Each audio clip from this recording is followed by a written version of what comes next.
Ако се върнем към Първата световна война, всъщност германците в крайна сметка започнаха да побеждават. Да, те завзеха част от Франция, Европа, събраха по същество свой собствен райх, нали? Събраха. Но защо загубиха? Американците ги довършиха. Добавихме и нашето собствено. Добавиха. Ако не бяха американците, Германската империя щеше да си остане такава. Съгласен съм с такава оценка на Тръмп. Ами, по същество, вероятно е точно така. А защо американците се намесиха там? Конкуренция между нациите. Тоест, те не искаха германците да се засилят, не искаха това по време на Първата световна война. Мотивите на всички нации са развитието на собствената им нация. Това е основният мотив. Развитието предполага засилване на влиянието, територията и всичко останало. Съответно, войната е класика. Продължение на предишната политика с военни средства. Да, ако другите методи не сработят, веднага щом американците видяха, че световният баланс се оформя така, че тяхната намеса, дори и незначителна, променя цялата архитектура на световната система в тяхна полза, разбира се, че ще се намесят. А защо Германската империя им пречеше? Защото Германската империя, обяснявам, защото Германската империя, разраствайки се до твърде големи мащаби, т.е. като победител на Съветския съюз, на Русия, победител на Руската империя, това всъщност вече е Евразия. Т.е. перспективата пред Германската империя на Кайзера вече е цяла Евразия. Тоест, вие смятате, че ако бяха победили в Първата световна война, както се развиваха събитията, нали? Ето, те побеждават Руската империя, германците, нали? Събират Европа, взимат част от Франция като цяло. Един такъв хубав голям къс, нали? Суперсила. Тоест, те нямаше да спрат, щяха да продължат на изток. Те не можеха да спрат. А защо трябваше да спрат? Защо като са взели, да речем, Полша, трябваше да спрат до там? Защо да не вземат всичко чак до Владивосток? Между другото, според договора с Ленин, германските въоръжени сили под формата на репарационни комисии се разполагаха чак до Урал. За тези, които не знаят. И германски военни части имаше, например, в цял ред региони, вече на тогавашна съветска Русия, така да се каже, чак до самия Уралски хребет. Тоест, по същество, това е идеята, която по-късно и Хитлер изказва, ще настъпваме чак до Урал. Тоест, той не е да измислил нищо ново, просто е продължил политиката на германския генерален щаб. Но германците в общи линии са се държали логично. Това се нарича разширяване на нацията, експанзия на нацията. Защо Русия може да отива отвъд Урал, а на германците не им е позволено? Всичко е логично. Това е мотивацията на нациите. Това е конкурентната борба. Цялата територия на планетата Земя е разпределена. Съответно, ако искаш да станеш по-голям, трябва да я отнемеш от някого. Нека се върнем към Първата световна война. Защо американците се намесиха там? Защо помогнаха на германците да паднат? Конкуренция между нациите. А каква конкуренция? Вие сам казахте, конкуренцията е само между съседи. А къде е Америка, къде е Германия? Конкуренцията произлиза от съседите. Но да се конкурират могат само равни. Тоест, слон може да се конкурира само с слон. Кролик с кролик, от гледна точка на конкурентната борба, или с някой, който е разположен наблизо, приблизително еднакви по възможности и тегло. Съответно, докато американците бяха една от регионалните сили, те не се намесваха тук. Когато усетиха, че излизат на свръхниво, или това вече се очертаваше, те започнаха да се намесват. Тоест, те започнаха да разбират, че формирането на Германия, която със сигурност след ликвидирането на Русия би победила и Франция, и Англия, това вече е неприемливо първо за самите американци.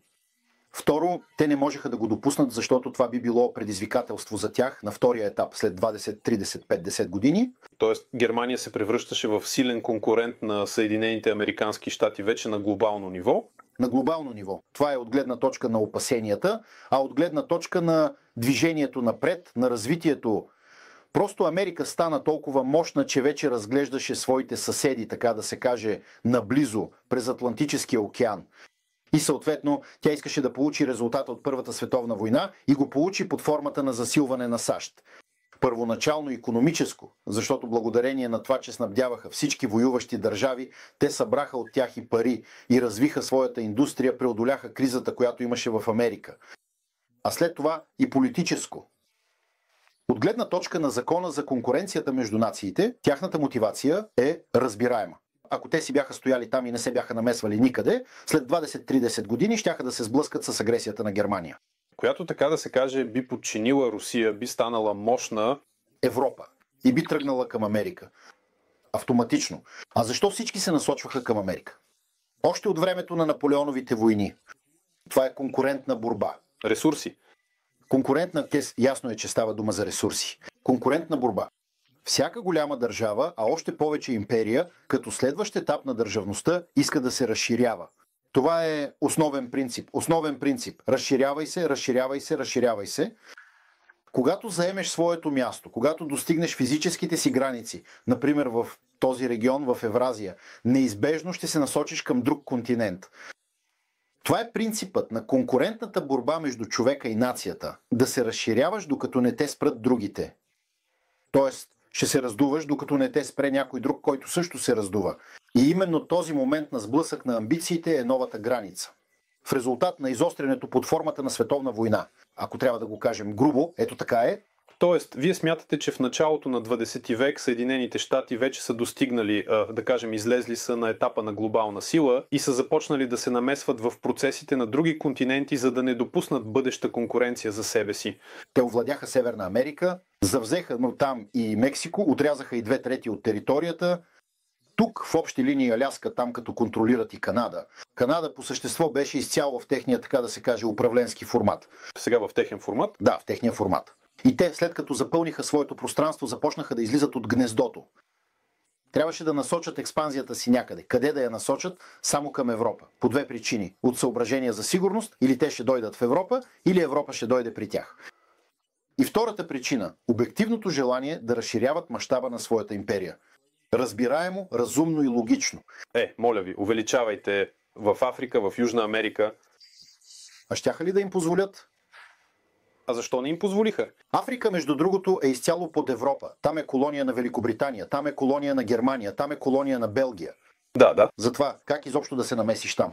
А тук има възможност. Европа е отслабена от войните. Съединените американски щати интерпретираха това като успех. Виждат слаба, разрушена от войната Европа. Там трябва да се отиде. Всички големи държави искат да станат империи, а големите империи искат да контролират целия свят. А следващата стъпка тогава е, значи, помощта за Съветския съюз в войната срещу Германия по време на Втората световна война.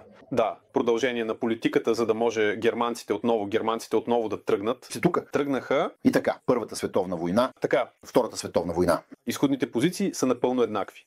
Коя е Америка в навечерието на Втората световна война? Ами кой държава? Една от 10. Коя е Америка след Втората световна война? Да, мощен, сила, да.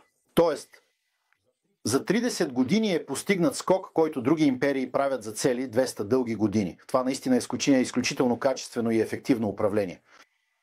Ето, американците взеха предвид този опит. Те постигат същите цели, които са стояли пред Великобритания, Германия, Франция, до известна степен и Русия, но изхождайки от малко по-различен принцип на държавно устройство, ги решават с други методи и при тях това се получава успешно. Те изминават историческия път 10 пъти по-бързо.